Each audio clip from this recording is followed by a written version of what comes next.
Alright, just want to give a quick overview of what you can do with a cheap ham shack. This is a temporary setup out here in my garage.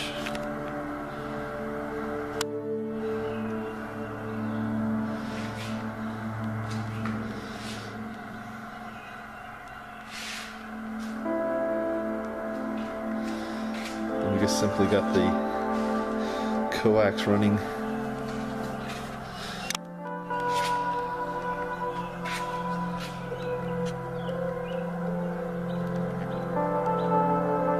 So we're running a buddy pole, vertical dipole. I don't know if you can, how well the radial, there it is, sweeps down out here. So that's all there.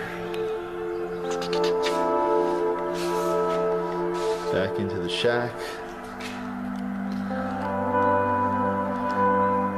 The camera and the light box are there for if I want to do a recorded podcast.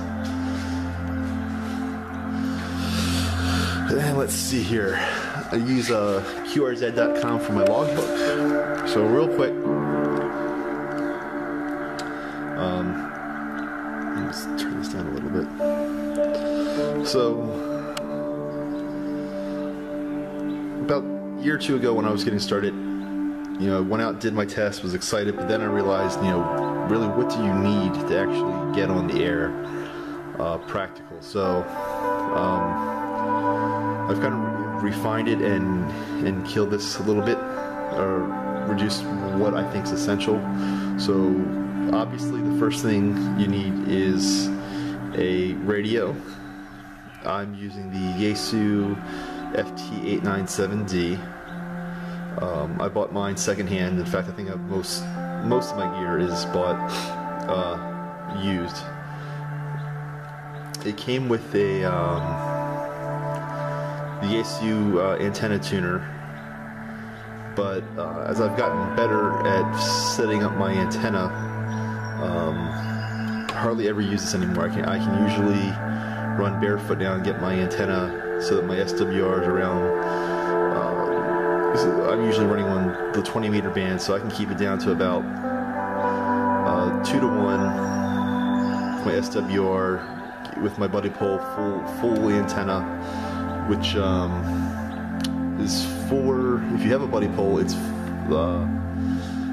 4 of the extension arms, and then the 12-foot whip at the end, fully extended, and then about a 17-foot run on the radial gets you a pretty good SWR across the entire band.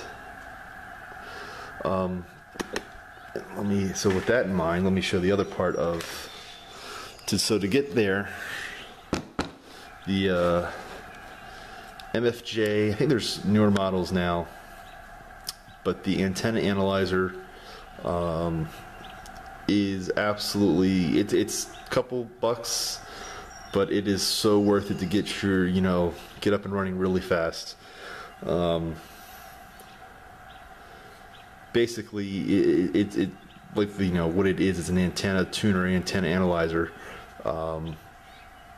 After you get the radio, a meter, a external speaker, and obviously an antenna, the next piece of kit I would get a tuner the antenna analyzer, then an antenna tuner, because I think this is a much more valuable piece of tool. Because here, if you're using a tuner, you're going to lose some power, to get you closer to a 3 to 1 or less SWR. You're losing some of the energy. But here, if you can get your antenna tuned properly at the get-go, you can bypass the tuner altogether. So, trying to think if there's anything else. To get started, that's all you need. If you want to do the digital modes, I think I showed in previous videos, the Signal Link tool. The other piece of kit you can also probably pick up eventually later down the road is a dummy load. Again, to help you set up settings without dumping a lot of noise onto the bands. You can test your settings and dump it into a dummy load first. So with that, that's pretty much my setup. I run 100 watts, no amplifiers, no anything that guys with a lot of money, a lot of time. This is more of a weekend passion for me, and living in a place with a HOA, I can't set up anything permanent, so this seems to work. And let's go here. Let's go through the band here.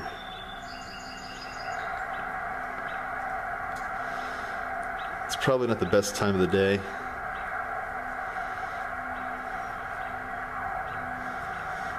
This band last night was excellent. Little after 10 in through midnight.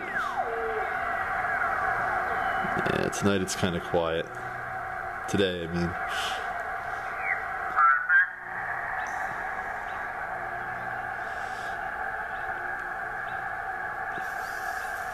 There's something out there. So anyway, that's the setup. Any questions for anybody that's getting started, feel free to hit me up. Yeah.